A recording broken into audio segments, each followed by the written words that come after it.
시청자 여러분 안녕하십니까. 지금부터 전우편의 안보정론을 시작하겠습니다. 자, 이번 시간에는 말이죠. 지금 윤석열 대통령이 방심의원, 문재인이가 지명한 방심의원 2명, 그동안에 사고를 쳤죠. 이거 전격적으로 딱 이 해임 조치를 했습니다. 자, 그래서 윤석열 대통령이 몫으로 2명을 더 추천할 수 있게 됐어요. 자, 그러니까 이제 방심위는 우리가 조금 이제 안정적으로 끌고 가서 그야말로 좌편향적으로 기울어진 운동장을 이제 제대로 고칠 수 있는 기회를 맞는 것 같습니다. 자, 그리고요, 지금 김정은이가 어마어마하게 이 한국을 대상으로 해서 적개심을 노출하면서 이 안보 위협을 고조시키고 있어요. 이러한 가운데 미국의 전문가들이 이래서는 안 되겠다. 이건 도발 이상이다. 남북한 간의 전쟁도 전쟁 위험이 있다. 이런 지적하고 나와 있는데 지금 한미일 3개국이 말이죠. 사상 최대 규모의 해상 훈련을 통해서 실력을 보여주고 있어요. 자, 김정은이가 참 이러지도 못하고 저러지도 못하고 굉장히 힘들 것 같은데 상황 오판을 하지 않도록 철저하게 감시하고 그리고 즉각적인 응징 태세를 강화하고 요거를 실제적으로 보이는데 상당한 의미가 있다. 이렇게 보여지고요. 드디어 이제 정봉주가 입을 열었는데 정봉주 여러분들 이재명의 측근이죠. 최근에 이제 정봉주가 이 박용진 지역구에 출마를 선언하는 바람에 박용진이가 난리가 났죠. 그런데 이러한 정봉주가 매우 의미 있는 발언을 했습니다. 개항을 이재명 출마할 수도 있어. 완전히 이제 헛김 빼기 작전일 수도 있지만 어쨌든 정봉주라는 사람의 입에서 나왔다는 점에서 그냥 거칠의 레토릭은 아닌 것 같아요. 그래서 요 폭탄 발언의 의미도 분석해 드리도록 하겠고요. 그리고 이어서 오늘 이제 제가 아침에 일찍 아주 빠르게 방송을 해드리는 바람에 전량 보도를 못 해드렸는데 이거 정치를 갖다가 전쟁으로 보는 이 이재명이 야, 이런 인간이 말이죠. 함량 부족의 인간이 참 방탄도 부족해갖고 차기 대선까지 나오려는데 참 기가 막힙니다. 그래서 아침 발언의 내용을 자세하게 다시 한번 전해드리도록 하겠고요. 최강호가 역시 제대로 이제는 법원의 판결이 내려왔습니다. 이거는 채널의 이동재 기자 그동안에 이제 SNS에 올려서 명예를 훼손한 거 이거는 의도가 비방 목적이 맞아. 그래서 유죄를 판결했어요. 그래서 1심에서 무죄 판결했잖아요. 비방 목적이 없다고 그래가지고. 근데 비방 목적이 있다. 재판부가 확실하게 근거를 밝혔습니다. 이제 최강욱이 이거 벌금형 안타까워요. 근데 이제 대법원은 갔는데 대법원은 법리 판단하는 것이지 형량 판단 안 하거든요. 자, 그래서 요거 법정 구속을 시켰어야 되는데 참 대단히 그래도 유죄 파악은 이 판결은 나와서 다행인데 야, 이거 최강욱이 상당히 좀 억울하네요. 어쨌든지 간에. 예, 그래서 이러한 내용을 가지고 여러분들께 지금 이제 보도를 해 드리도록 하겠습니다. 자, 그러면요. 맨 먼저 윤 대통령이 오늘 제대로 결재를 했습니다. 문재인이가 임명한 방심의원 2명, 김유진하고 옥시찬, 전격 해촉을 했어요. 자, 그래서 이 사람들은요, 무슨 혐의냐? 이 김유진하고 이 옥시찬이가, 이제, 우리 이제 여권 중심의 방심의원들이 해임을 의결했고, 결국 이제 오늘 이 결재를 했습니다. 지난 9일날, 사안이요. 이 옥시찬의 경우에는요, 지난 9일날 회의 도중에 유희림 위원장한테 욕설도 하고 회의 자료를 집어 던졌어요. 그리고 또 퇴장까지 했어요. 아주 악질 이런 인간을 갖다가 방심의원을 임명한 문재인이 인격의 수준을 그대로 드러낸 것이라고 볼 수밖에 없지요. 예. 그 다음에요. 이 김유진이라는 인간은 말이죠. 이 기자들한테 그날 토의할 내용을 미리 기자들한테 다 알려버렸어요. 그래서 비밀 유지 의마를 했다. 요 혐의로 지금 이제 의결이 됐고 해촉이 된 겁니다. 자, 그래서 이 포괄적으로 보면은요. 이 2명에 대해서는요. 형법상 폭행 및 모욕죄, 심의 업무 방해 및 성실의무 위반, 그 다음에 방심의의 권위와 품격 그리고 신뢰성 훼손, 비밀유지 의무 위반 요것을 들어서 이제 해촉이 결정이 된 겁니다. 자, 그래서 오늘 말이죠. 이제 전격적으로 요 2명이 이제 해임이 되다 보니까 방심의 구도가요. 4대1로 우리 여권에게 유리한 구도가 됐어요. 자, 그래서 이렇게 될 경우에는 이제 그동안에요. 이 좌파 편향적 언론 환경 이거 손댈 사람이 없었잖아요. 그나마 이제 손댈 구도가 이제 됐다. 이렇게 판단이 되고요.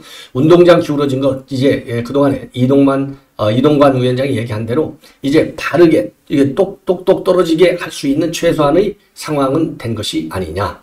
자, 그래서 말이죠. 그동안에는요, 이 대통령실 계중에 있는, 지금, 야권 의원들, 야권 추천 방심의원 후보가 누구냐. 황열헌 전 국회의장 비서실장하고 최선용 연대 커뮤니케이션 대학 교수 요 두 명이 현재 계류 중에 있는데 요런 사람들에 대한 진행이 이제 임명 과정이 좀 빠르게 진행될 것이 아니냐 이런 설도 있고요. 그리고 이제 대통령이 이 별도로 또 새롭게 방심위원을 지금 임명할 수도 있다. 이러한 두 가지 설이 지금 나와 있어요. 예. 아무래도 이제 대통령 이 몫이니까 대통령 몫이니까 당연히 윤석열 대통령이 임명해야 되겠죠. 예. 자, 그래서 요 추가적인 방심위 위원 선임 동향을 말씀드리겠는데 요렇게 됨에 따라서 일단 4대1 구도로 유리한 구도가 됐다라는 점을 제가 이제 말씀을 드리고 싶고요. 자, 이번에는요. 지금 이제 지금 우리 미국의 핵 항모하고요. 그러니까 한미일 3국 해군 전력이 장관 해상 훈련이 사상 최대 규모로 3개국에서 9개 함정이 참여해서 사상 역대 최대 규모로 훈련이 지난 15일부터 17일 바로 이제 오늘까지 제주 남방 고개상에서 실시가 됐습니다. 자, 이렇게 실시한 것은 바로 뭡니까? 이제 무역 시위를 하는 것이죠. 왜? 지금 이제 이 김정은이 노는 꼴을 보면 정말 눈 뜨고 봐줄 수 없는 것 아니겠어요? 야, 얼마나 협박을 많이 해요. 그래서 자, 자료화면으로 한번 그 위력 한번은 보여드리는 게 저도 좋을 것 같아요. 자, 제가 그래서 자료화면을 좀 몇 개 했어요. 이게 이제 9개 함정이 전부 투입가 됐고요. 이제 김명수 우리 이제 합참 의장이 이 해군 요원들 이게 사열을 받고 있는 상황이 되겠습니다. 자, 이래서요. 지금 이제 이 시위 성공적으로 아주 잘 됐는데 김정은이가 뭐라고 그랬어요? 한국을 완전히 점령해야 되겠다. 그리고 제1 적대 국가다. 그리고 불변의 주적이다. 요런 거를 갖다가 이제 헌법에 실어라. 그래서 4달 중에는 이 헌법 개정 작업이 이루어진 것 아니겠습니까? 그리고 바로 최근에는요, 극초음속 미사일 도발까지 감행을 했어요. 자, 그래서 더군다나 말이죠. 지금 미국의 전문가들 사이에서 로버트 칼린 전 BCI 분석관, 미 국무부 정보조사국의 고위 간부, 그리고 이제 핵 박사, 요런 분들이 지금 위험 경고를 내놨고, 갈루치 대북 특사도 핵전 위험성이 있다. 이렇게 지금 위협을 한 상황에서, 평가를 한 상황에서 이루어졌다는 데 의미가 있어요. 자, 그래서 이번 훈련에는요, 해군의 이지스 구축함이 세종대왕함, 그 다음에 구축함 왕건함, 그 다음에 헬기 한 대, 미 해군 핵추진 항공망 칼비슨함, 그 다음에 이지수 순양함인 프린스턴, 그 다음에 이지수 구축함 세척, 그 다음에 일본 해상자유대 이지수 구축함 콩고함, 그 다음에 구축함 휴가함, 이런 함정 9대가 참여한 역대 최대 규모입니다. 예, 그래서 공개 훈련 중으로서 이제 역대 최대 규모고요. 특히 이 칼빈슨 함에는요, 중국이 되게 무서워하는 최신 스텔스 전투기인 F-35C가 거기 들어가 있고, 영화 탑건 2에서 주역 기체로 나왔던 F-18의 슈퍼 호넷까지도 탑재되어 있어요. 자, 그래서 이번에는요, 그동안에 여러분들 잘 아시다시피 이제 캠프 데이비드 그 협상에서 한미 3국이 이런 3자 간의 이 훈련을 갖다가 정례화하자. 이렇게 이제 합의를 받지 않습니까? 그 연장선상에서 이행 의지를 이번에 제대로 지금 보여줬다. 이렇게 보여집니다. 그래서요, 김명수 합참의장도 지난 15일 날 이 칼빈슨함을 방문해서 훈련 상황을 점검하고 장병들을 격려했어요. 근데 이 칼빈슨 함의 경우에는 작년 11월 달에도요, 부산 작전기지에 입항을 해서 이 한미일 해상훈련에 참여한 바 있습니다. 자, 그래서 이 김명수 합참의장도 이런 3개국 간의 해상훈련이야말로 날로 고도화되고 있는 북한의 핵미사일 위협을 억제 대응하는 데 핵심적으로 기여해 왔다. 앞으로도 단연간에 걸쳐서 3자 훈련 계획에 따라서 공조체대를 더 강화해 나가겠다. 자, 그러니까 이제 김정은이 너 함부로 까불면 죽어. 알았지? 섣불리 건들지 마. 이 강력한 응징. 그러니까 지금 미국 전문가들도 그렇잖아요. 이걸 뭐 도발이다 생각해서 도발을 억제하는 이 확장 억지 전략 차원에서만 볼 게 아니다. 실제 전쟁이 일어난 상황을 이 가정에서 전제해서 필요한 후속 대응 조치가 필요하겠다라고 얘기를 했는데, 그런 점에서 역대 최대 규모의 해상훈련이다. 이런 점에서 좀 미국의 대한안보 강한 의지, 요거를 좀 신뢰할 수 있지 않나, 이렇게 생각이 듭니다. 자, 이번에는 말이죠. 지금 이제 정봉주 지금 전 의원이죠. 정봉주가 매우 의미 있는 지금 발언을 했어요. 예. 정봉주가 어떤 얘기를 했느냐? CBS 라디오에 나와가지고요. 이재명이가 이미 국회의원 한 번 했는데 한 번 더 하려고 출마하겠다? 이건 말이 안 된다. 예, 그게 목적이 아니고 이재명이는 진보 진영의 강력한 대권 주자이기 때문에 본인이 여러 가지 정치 판단할 수 있다. 그러니까 여러 가지 대안을 놓고 검토할 수 있다 이거예요. 국회의원은 한 번 더 하는 거 이거는 별로 안중이 없다 이렇게 이제 해석이 되는 거예요. 자, 그래서 이거는 지금 이제 이 원희룡 장관이 어제 이제 한일용 한동훈 비대위원장은 확실하게 개항을 출마를 선언했지 않습니까? 그러면서 이재명한테 뭐라고 했어요? 이런 돌덩이 내가 책임져 치우겠어. 딱 이 그야말로 이 도전장을 확실하게 내밀었잖아요. 그리고 여기에 대해서 지금 우파 진영에서 대대적인 지지 분위기가 있지 않습니까? 그러니까 제가 볼 때 속된 말은 좀 쪼는 것 같아요. 그러니까 이제 오늘 개항을 해 가겠다고 선언도 하지 않았는데 이 허공에다 대고 주먹을 휘두르는 거 나한테 맞으려면 이쪽으로 와봐 이렇게 지금 얘기하는 건데 이거 이상하지 않냐? 자, 이렇게 해가지고 요게 한 번만 출마하지 않을 수도 있다 이렇게 한 게 아니라요. 매우 구체적인 정황까지 설명을 했어요. 예. 예, 이렇게 구체적으로 장황하게 지금 이재명이가 출마하지 않을 수도 있다라고 이 발언을 이것도 말이죠. 어디 뭐 조용히 지인들이라든가 민주당 인사들 사이에서 한 게 아니라 CBS 라디오에 나와서 공개적으로 했다는 거. 그리고 이 원희룡 장관이 이 개항을 출마, 그야말로 이거를 갖다가 확실하게 분명히 공식화시킨 바로 다음 날 이런 얘기를 했다는 점에서 상당한 신뢰성이 있는 것이 아니냐. 그래서 내부적으로는 이재명의 개항을 불출마. 왜냐면은요, 이미 이제, 이거 한동훈 지금 비대위원장은 이번에 불출마 선언까지 한 것 아니냐. 근데 이재명은 도대체 어디서 뭐 하고 있는 거야? 이런 비판이 나오고 있고요. 그리고 비명들이 탈당을 한 거. 그리고 이런 것도 지금 굉장히 이재명의 방탄과 전부 다 관련되어 있는 거 아니겠어요? 자, 그러다 보니까 이 마지막 남은 카드 중에 하나로 불출마를 검토하고 있는 것이 아니냐. 자, 그래서 나도 출마는 안 해. 그런데 대표 나가라고는 하지 마. 그래서 한동훈 비대위원장 대 이재명. 그러니까 미래 권력자 대결을 하는데 현재까지는 이 저울이 완전히 한쪽으로 길어졌잖아요. 한동훈 장관 쪽으로. 근데 요거를 이제 바르게 고치지 않고서는 이재명 민주당 갖고서는 지금 이 총선하기가 어렵다, 불리하다.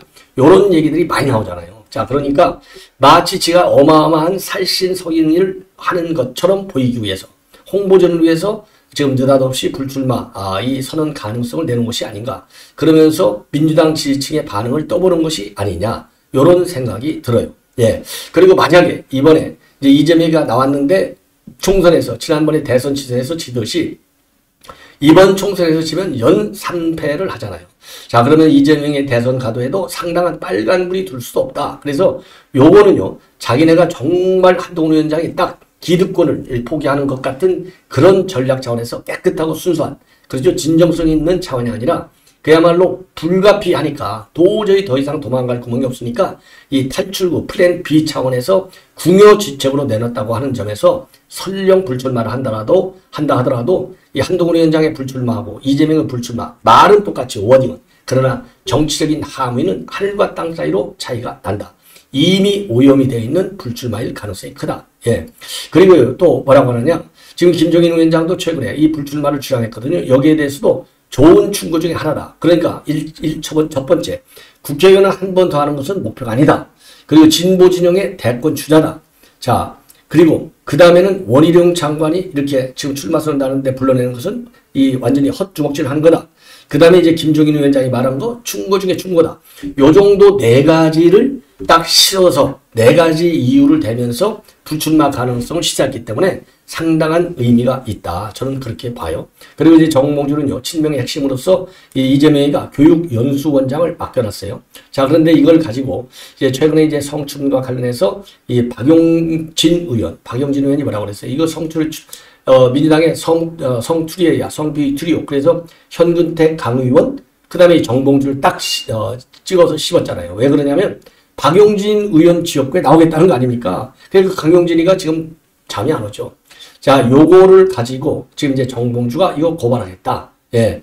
그러면서 오늘 강력하게 지도부에 대해서 즉각적인 조치를 해달라. 요렇게 지금 입장을 밝혔어요. 이게 한쪽으로는 이재명이가 안 나올 수도 있어. 다른 한쪽으로는 박용진이가 자기네를 갖다가 성추행 트리오라고 본 거, 요거가 잘못된 거야. 요렇게 하고 본인은 이 강북을 출마 절대 포기할 수 없다라는 의지를 내놓고 박용진에 대한 강력한 법적 대응을 지금 표명하고 있습니다. 자, 이번에는 이제 정청래 관련해서 말씀을 드리겠는데요. 정청래하고 이재명. 오늘 이제 제1성, 아주 정말 놀라운 입장문인데요. 법으로도 죽여보고, 펜으로도 죽여보고, 그래도 안 되니 칼로 죽이려고 하지만 결코 죽지 않는다. 그래서 우리 국민들께서 저를 살려주신 것처럼 국민들께서 이 나라의 미래를 주인으로서 책임지고 제대로 끌어가 줄 것이라고 확신하고 이 나라 주인인 국민 여러분을 믿는다. 그리고 쉬는 동안 5만 가지 생각이 다 들었지만 그래도 역시 왜 정치를 하는가라는 생각으로 돌아갔고 살자고 하는 일이고 살리자고 하는 일인데 정치가 오히려 죽음의 장이 되고 있는 것 같다. 그러면서요. 상대를 제거하자면 불안하고 내가 모든 것을 가지겠다는 생각에 정치가 전쟁이 되고 있다. 이거 누가 누구한테 할 소리요? 이거 지가 해당되는 얘기예요, 이거. 그래서 국민의 삶도 전쟁처럼 변해가고 있다. 지난 2년간의 정부 여당 윤석열 정권을 보면 좋아진 건 거의 보이지 않는다. 그 다음에 권력은 자신의 것이 아니라 맡겨진 것이다. 선거는 주어진 권력을 제대로 행사하냐에 대해서 평가하는 것이고 잘하면 기회를 더 주고 잘못하면 책임을 묻는 것이고 이번 총선이 가진 의미가 그렇다. 그러면서요. 우리 민주당은 이 정권의 2년간의 행태나 성과가 결코 국민들의 기대에 부합하지 못했다고 생각하고 상응하는 책임을 물어야 한다. 이번 선거는 정권에 대한 중간평가이자 권력에 대한 심판선거가 될 것이다. 그러니까 이번 선거에 대한 심판의 당위성을 지금 강조하고 있는 겁니다. 자, 누구한테 참 똥 묻은 개가 겨 묻은 개 나무라는 거나 이게 똑같네요. 예. 그러면서 끝으로 말이죠. 민주당은 그 책임을 묻는데 있어 최선을 다할 것이고 많은 논란이 있지만 최선의 노력을 다해서 통합하고 국민 눈높이에 맞는 공정한 혁신 공천을 통해서 국민에게 새로운 희망을 보여드리겠다. 그리고 나서요. 이 정청래 아무리 죽이려 해도 이재명은 죽지 않는다. 환영했어요. 그리고 국민권익위가 지금 조사에 착수했잖아요. 자, 그래서 이 대표 테러 살인 미수 사건은 국민적 관심사인데 범인의 신상과 당적 8쪽짜리 변명문을 공갈하고 지금 주장을 하고 나섰습니다. 야, 참 이거 괴짜예요. 자, 이 정도로 이제 이거는 말씀을 드리고요. 그 다음에 이제 최강욱 관련 마지막 뉴스가 되겠습니다. 자, 이 최강욱 관련 마지막 뉴스는요. 자, 오늘 2심 재판이 있었는데 여기에서 벌금 1,000만 원을 선고를 했습니다. 유감스러워요. 이거 뭐 법정 구속해버렸어야 되는데 자, 그래서 재판부는 이거 비방, 이게 채널A 사건이거든요. 채널A 사건에서 이 사실과 다르게 입장을 그동안 이제 말하자면 SNS 이런 활동을 해가지고 이게 채널A 기자의 명예를 훼손했다. 이게 이제 고발이 들어간 거 아니겠습니까? 여기에 대해서 1심에서는 비방 목적이 없었어. 그래서 무죄를 판결했는데 2심 항소심에서 제대로 판결이 떨어졌어요. 벌금 1,000만 원 선고. 자, 그래서 재판부의 오늘 판결 내용은요. 최강욱이가 이동재 기자를 비방할 목적으로 공연히 허위사실을 적시해서 명예를 훼손했다. 따라서 1심 판결은 사실관계를 오인했고 법리 오해의 잘못이 있다. 이렇게 입장을 밝혔습니다. 자, 그러면 뭐가 문제 있었느냐? 2020년 4월로 올라가는데요. 그 당시 페이북에다가 편지와 녹취록상 채널A 기자 발언 요지 이런 제목으로 글이 올라왔어요. 이 글에서 이동재 기자가 이철 전 밸류인베스트 코리아 대표한테 사실이 아니어도 좋아. 살려면 유시민에게 돈을 줬다고만 해. 그러면 나머지는 내가 알아서 할 거야. 이렇게 얘기를 했다고 SNS에 썼어요.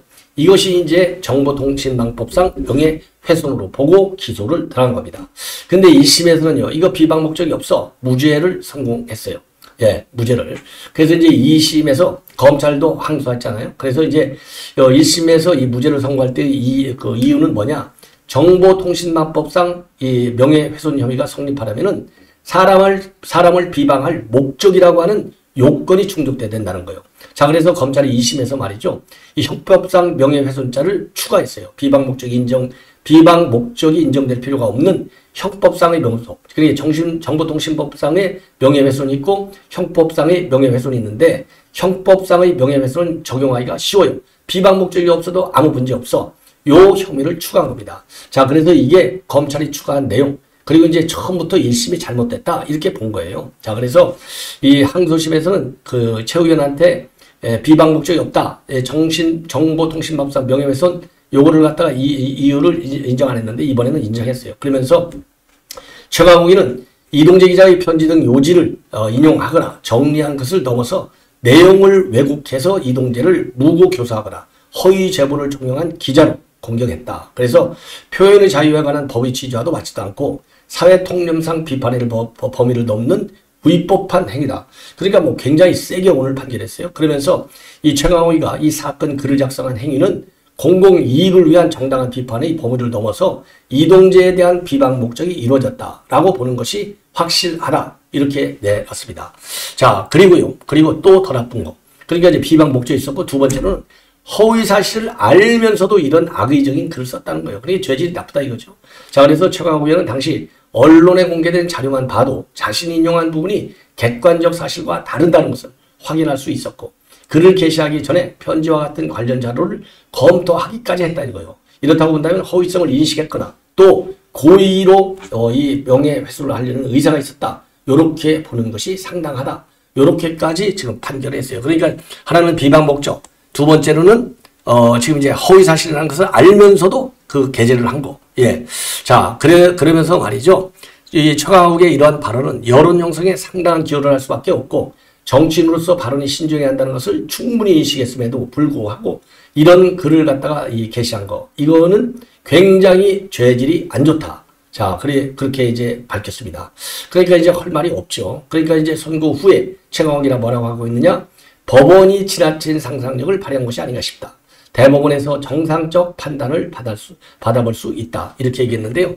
받아보시죠. 자, 이제 대법원에서 유죄 판결 떨어질 게 분명해 보이는데 그때 가서 또 뭐라고 이 뻔뻔스러운 거짓말을 하는지 지켜봐야 되겠습니다. 시청자 여러분, 이것으로 본 방송을 마치겠습니다. 대단히 고맙습니다.